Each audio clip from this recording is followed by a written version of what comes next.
Xin chào các bạn. Nếu bây giờ các bạn đang chuẩn bị mua màn hình để làm việc online thì khả năng cao là các bạn đang cực kỳ đau đầu với hàng loạt các sự lựa chọn về kích cỡ và độ phân giải màn hình giống như mình trước đây. Cho nên mình muốn làm một cái video để góp phần giúp các bạn có thể đưa ra được một cái sự lựa chọn tối ưu cho bản thân. Và trước khi đi vào thì mình xin cảm ơn các bạn đã ủng hộ mình vào các video trước bằng cách like, subscribe cũng như comment bên dưới. Nó đã cho mình rất là nhiều cái động lực để tiếp tục với cái video này. Cảm ơn các bạn rất nhiều và mong các bạn sẽ tiếp tục ủng hộ mình trong các video tiếp theo. Giờ chúng ta đến với cái phần review. Thì trước hết thì mình xin chia sẻ một chút về những cái băn khoăn trước khi mà mình mua một cái màn hình.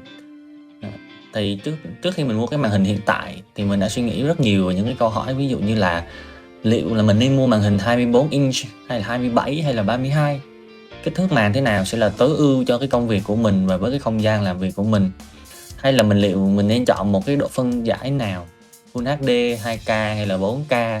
Vì các bạn biết rồi, cái màn 4K thì nó mắc gần gấp đôi cái màn Full HD. Nhưng mà thế thì liệu một cái màn Full HD thì nó đã đủ cho cái nhu cầu của mình hay chưa? Và đến giờ thì sau khi đã mua cái màn hình này thì mình có cảm giác khá là hài lòng với cái sự lựa chọn của mình. Và hy vọng rằng những cái trải nghiệm của mình sẽ giúp cho các bạn có thể đưa ra được sự lựa chọn tốt hơn. Vì dù sao thì một cái màn hình cũng là một cái số tiền không hề nhỏ. Ok, thì bây giờ mình sẽ đi giải đáp từ từ từng cái câu hỏi ở trên để các bạn có thể dễ dàng theo dõi hơn. Chúng ta hãy đến với cái sự lựa chọn đầu tiên, đó là màn hình độ phân giải Full HD, 2K hay là 4K. Thì để trả lời được câu hỏi này thì chúng ta hãy bắt đầu với cái nhu cầu của bản thân mình. Ví dụ như nếu như các bạn thường xuyên chơi game, và đặc biệt là các thể loại như là game bắn súng góc nhìn người thứ nhất, thì đa số chúng ta sẽ cần ưu tiên cái tần số quét màn hình từ 75Hz đến 120Hz. Vì tần số quét càng lớn thì sẽ giúp các bạn phản ứng nhanh hơn và đỡ chóng mặt hơn khi chơi game. Cho nên là nếu như vậy thì chúng ta sẽ ưu tiên hơn về cái độ phân giải Full HD. Bởi vì hầu hết các màn hình 4K thì hiện tại nó chỉ có tần số quét tối đa là 60Hz. Tuy nhiên với mình thì mình lại không ưu tiên cái công việc chơi game mà lại ưu tiên những công việc thiên về văn phòng. Ví dụ như là đọc bài, chấm bài, đọc tin tức, xem các cái biểu đồ vân vân. Mặc dù là thường ai cũng sẽ nghĩ văn phòng thì làm gì có yêu cầu cao, nhưng mà các bạn phải tưởng tượng là các bạn phải ngồi liên tục 2-3 tiếng trước những cái bảng Excel toàn là số, hay là những cái bài viết mà nó dày đặc chữ li ti trên màn hình. Thì một cái màn hình độ phân giải rất cao như màn hình 4K thì nó sẽ giúp cho mắt chúng ta đỡ mỏi hơn rất là nhiều, vì không cần phải căng mắt lên đọc những cái dòng chữ mờ. Cho các bạn thấy độ phân giải 4K nó nét thế nào thì mình sẽ thử đẩy camera từ từ sát vào màn hình, và các bạn sẽ thấy rằng là khi mà mình đẩy, cho dù là mình đẩy sát vào đi nữa thì cũng rất là khó nhận ra được các cái pixel trên màn hình. Đây các bạn nhìn nhé.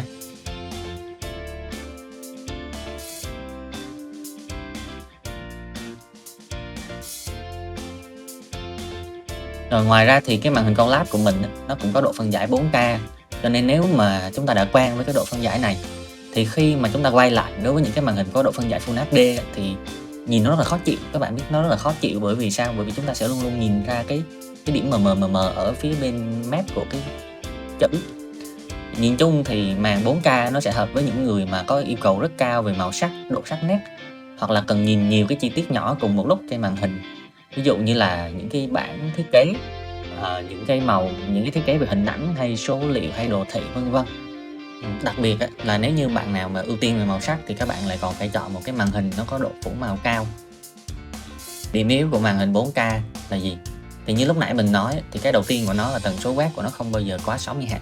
Cho nên nếu như các bạn chơi cái game, các bạn sẽ có cảm giác là cái game nó không được mượt mà cho lắm. Đặc biệt là khi các bạn ra chơi những cái game như là bắn súng góc nhìn người thứ nhất, thì nếu như mà các bạn chơi lâu nó sẽ rất chóng mặt.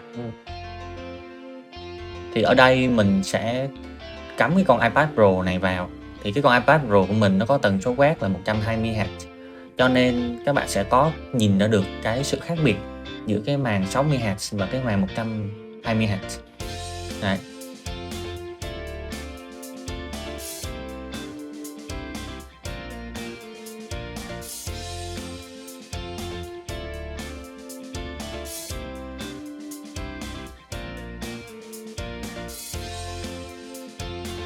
Mặc dù là như vậy nhưng mà nhìn chung thì nếu như mà trong quá trình sử dụng bình thường các bạn sẽ rất khó nhận ra cái sự khác biệt này giữa hai cái màn hình. Và cái sự chênh lệch rõ ràng nó chỉ xuất hiện khi mà các bạn chơi game. Cho nên nếu như mà bạn nào không thực sự quá ưu tiên về game thì các bạn vẫn hoàn toàn có thể chọn một cái màn hình 4K. Rồi cái điểm yếu thứ hai của cái màn hình 4K là vì đa số màn hình 4K là yêu cầu rất cao về cấu hình của máy. Cho nên các bạn sẽ phải cẩn thận, bởi vì rất nhiều máy những đời cũ thường từ khoảng năm 2015 trở về trước thì thường cái cổng HDMI của nó chỉ có thể phát được tối đa khoảng 4K 30Hz. Thì khiến cho cái trải nghiệm khi mà các bạn dùng máy nó sẽ không được mượt mà. Ví dụ như mình chẳng hạn thì cái con máy của Dell của mình nó cũng cái cổng 4K của nó cũng chỉ phát được tối đa 30Hz, cho nên bắt buộc mình phải mua thêm các DisplayPort để cắm vào màn hình thì mới có thể trải nghiệm cái tần số 60Hz được. Ok, tiếp theo chúng ta hãy đến với một trong những sự lựa chọn khó khăn hơn nữa, đó là kích cỡ của màn hình. Thì với một người bình thường thì sẽ có 3 kích cỡ chính là 24, 27 và 32. Và đây cũng là một trong những yếu tố mình cực kỳ phân vân khi mà mình lựa chọn cái màn hình. Và đây là cái cách mà mình đưa ra lựa chọn. Ok, thì thường thì màn hình càng to càng tốt. Tuy nhiên mà cái mình thấy cần lưu ý ở đây là cái độ rộng của bàn.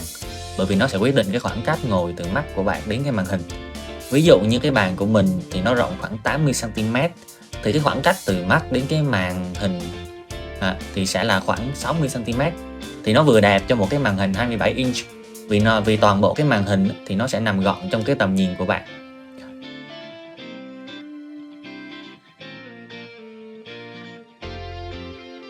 Còn nếu như mà nó là một cái bàn tầm 1m thì một cái 32 inch thì sẽ thích hợp.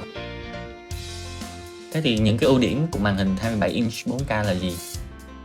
Thì cái đầu tiên là nó rất thích hợp với những người làm văn phòng nhờ vào cái bề rộng của màn hình. Thì để dễ tưởng tượng thì mình ở đây mình dùng một cái trang A4 để mà minh họa cho các bạn. Thì các bạn hãy xem, thì một nửa màn hình 4K thì nó to hơn rất nhiều so với một trang A4. Như vậy là nếu như cái tầm mắt của các bạn ở mức 60cm thì các bạn có thể phóng to tài liệu đọc song song hai bên cực kỳ thoải mái, mà các bạn không cần phải điều tiết về mắt gì cả. Ngoài ra thì các bạn có thể sử dụng đến 3 cái cửa sổ cùng một lúc để tăng thêm diện tích làm việc mà nó không bị quá khó chịu. Trong khi một cái màn 24 inch thì nhìn chung thì mình nghĩ nó chỉ có thể để khoảng 2 cửa sổ song song cùng một lúc thôi.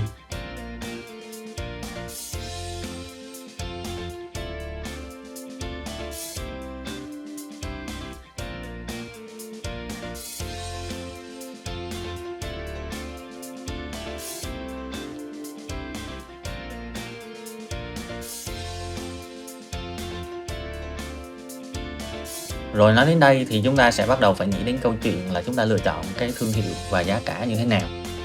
Thì thông thường các thương hiệu màn hình phổ biến ở tại Việt Nam hiện nay nó là Dell, LG và Asus. Thì gần đây mình có thấy là có thêm cái dòng Samsung với cái mức giá nó ở mức bình dân hơn.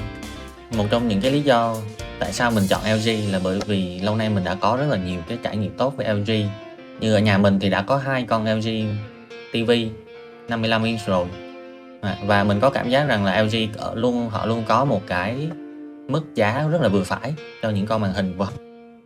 Còn những cái màn hình còn lại thì mình xin được phép không đưa ra bình luận, bởi vì mình cũng chưa có thực sự có nhiều trải nghiệm với các loại màn hình đó. Tuy nhiên các bạn có thể xem xét thêm màn hình Samsung với cái mức giá bình dân hơn ở trong tầm khoảng 8 triệu. Còn nếu như các bạn quan tâm đến màn hình LG 27 UL850 như trong video thì các bạn có thể xem cái video mà mình review con này trong video trước theo link ở bên dưới. Thì mức giá của cái màn hình này nó ở trong khoảng là 11 triệu. Thì nó cũng ở trong tầm giá với những con như là Asus hay là Dell. Ok, hy vọng những thông tin bên trên sẽ giúp cho các bạn đưa ra những quyết định chính xác trước khi mua màn hình. Và nếu như các bạn thấy video này có ích và muốn ủng hộ mình ra các video tiếp theo thì đừng quên bấm like, subscribe kênh. Cảm ơn các bạn rất nhiều. Xin chào và hẹn gặp lại.